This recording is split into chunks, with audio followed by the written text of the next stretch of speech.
Israel और Iran के बीच जंग तेज हो चली है। दोनों देश एक दूसरे पर भारी हमले कर रहे हैं। इसी बीच संघर्ष में परमाणु हथियारों के इस्तेमाल की आशंका को लेकर भी चर्चाएं तेज हो गई हैं। पाकिस्तान ने कहा है कि जरूरत पड़ी तो वह इजरायल पर परमाणु हमला कर सकता है। दरअसल ईरान के एक वरिष्ठ अधिकारी मोहसिन रजई ने बड़ी बात कह दी है।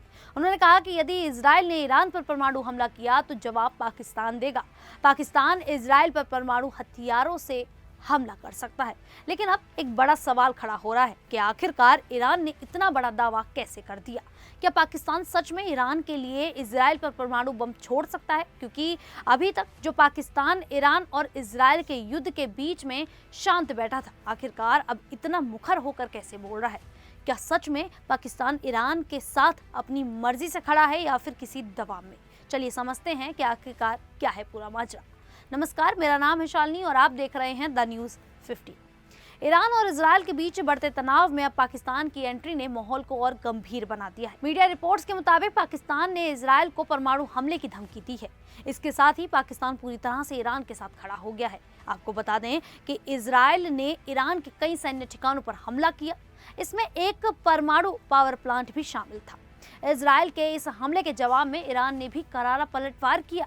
ईरान ने इजरायल पर कई ड्रोन और मिसाइल हमले किए। इजरायली अधिकारियों के अनुसार इन हमलों में 13 लोग मारे गए हैं और 370 से अधिक लोग घायल हो गए हैं। दरअसल तुर्की के एक न्यूज पोर्टल तुर्की टुडे की रिपोर्ट में दावा किया गया है कि ईरान के एक बड़े सैन्य अधिकारी ने बताया कि पाकिस्तान ने ईरान को भरोसा दिलाया है कि अगर इजरायल ने ईरान पर परमाणु हमला किया तो पाकिस्तान भी इजरायल पर परमाणु हथियारों से हमला करेगा। ये बयान ईरानी इस्लामिक रिवॉल्यूशनरी गार्ड कॉर्प्स के सीनियर जनरल और ईरानी नेशनल सिक्योरिटी काउंसिल के सदस्य मोहसिन रेजाई ने एक इंटरव्यू में दिया था। पाकिस्तान के रक्षा मंत्री ख्वाजा आसिफ ने 14 जून को पाकिस्तान की नेशनल असेंबली में इराक के समर्थन की बात खुलकर कही। उन्होंने कहा, मुस्लिम देशों को अब इजरायल के खिलाफ एकता दिखानी चाहिए। इजरायल ईरान, यमन और फिलिस्तीन पर हमला कर रहा है। अगर मुस्लिम देश अब भी नहीं जगे तो सभी का यही हाल होगा।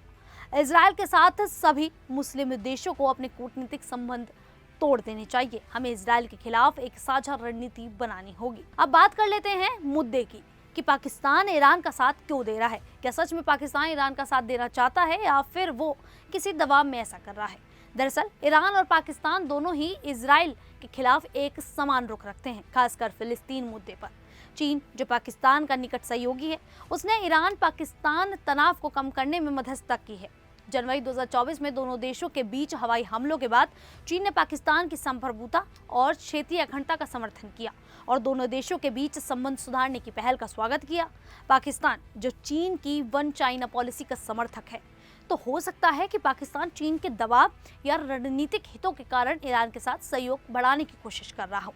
ईरान और पाकिस्तान के बीच व्यापार और ऊर्जा सहयोग बढ़ाने की इच्छा भी एक कारण है। अप्रैल 2024 में ईरानी राष्ट्रपति रईसी की पाकिस्तान यात्रा के दौरान दोनों देशों ने अगले 5 वर्षों में $10 अरब के व्यापार लक्ष्य की बात की। दोनों देश व्यापारिक रुकावटें हटाने और सहयोग बढ़ाने पर सहमत हुए, जो क्षेत्रीय स्थिरता और आर्थिक लाभ के लिए महत्वपूर्ण है। दोनों देश बलूचिस्तान में सक्रिय आतंकी समूह जैसे जैश अल अदल और बलूच लिबरेशन आर्मी से प्रभावित है। जनवरी 2024 में ईरान द्वारा पाकिस्तान में जैश अल अदल के ठिकानों पर हमले और उसके जवाब में पाकिस्तान के हमलों के बाद दोनों देशों ने तनाव कम करने की कोशिश की। यह समझौता क्षेत्रीय सुरक्षा के लिए आपसी सहयोग की आवश्यकता को दर्शाता है। हालांकि पाकिस्तान में सुन्नी बहुसंख्यक और ईरान में शिया बहुसंख्यक आबादी है। दोनों देशों ने ऐतिहासिक रूप से समय समय पर सहयोग भी किया है। 1947 में ईरान ने पाकिस्तान को मान्यता देने वाले पहले देशों में से एक के रूप में अपनी भूमिका निभाई थी। 1971 के भारत पाकिस्तान युद्ध में भी ईरान ने पाकिस्तान का समर्थन किया था, जिसे वह इस्लामी एकजुटता के रूप में देखता है। और जो सबसे बड़ा कारण है वो ये है कि अभी हाल ही में पाकिस्तान के प्रधानमंत्री शहबाज शरीफ ईरान गए थे, जहां उन्होंने सुप्रीम लीडर अली खामनेई से मुलाकात की। खामनेई ने पाकिस्तान को इजरायल के खिलाफ चुप रहने के लिए फटकार लगाई थी उनका कहना था कि पाकिस्तान के पास परमाणु हथियार है और अगर वह इजराइल के खिलाफ बोलता है तो यह इजराइल को डराएगा। हालांकि शरीफ ने तब कोई जवाब नहीं दिया था, लेकिन शायद अब पाकिस्तान ईरान के दबाव में आकर परमाणु बम के इस्तेमाल की बात कर रहा है। लेकिन ऊपर हमने जिन कारणों की बात की उनको देखकर यही लग रहा है कि पाकिस्तान दबाव में आकर ईरान का साथ दे रहा है, क्योंकि देखा जाए तो अगर पाकिस्तान बिल्कुल खुलकर ईरान के लिए खड़ा हो जाता है तो पाकिस्तान के अमेरिका समेत कई देशों के साथ रिश्ते खराब हो जाएंगे, क्योंकि पाकिस्तान सऊदी अरब और अमेरिका जैसे देशों के साथ भी अपने रिश्ते बनाए रखना चाहता है जो इजराइल के समर्थक है। ये दोहरी नीति पाकिस्तान को कूटनीतिक रूप से मुश्किल में डाल रही है। पाकिस्तान में कुछ लोग और नेता इस युद्ध को धार्मिक रंग दे रहे हैं और मुस्लिम देशों से ईरान के समर्थन की मांग कर रहे हैं। इससे पाकिस्तान के लिए अंतर्राष्ट्रीय मंचों पर अपनी स्थिति संभालना मुश्किल हो जाएगा। हो सकता है कि एक समय पर आकर पाकिस्तान अकेला पड़ जाए। खैर, अब इस पूरे मामले को लेकर आप लोगों की क्या राय है, आप हमें कमेंट करके जरूर बताइएगा। फिलहाल अभी के लिए इतना ही, फिर हाजिर होंगे ऐसी ही देश और दुनिया से जुड़ी बड़ी खबरों के साथ। तब तक के लिए देखते रहिए द न्यूज़ 15।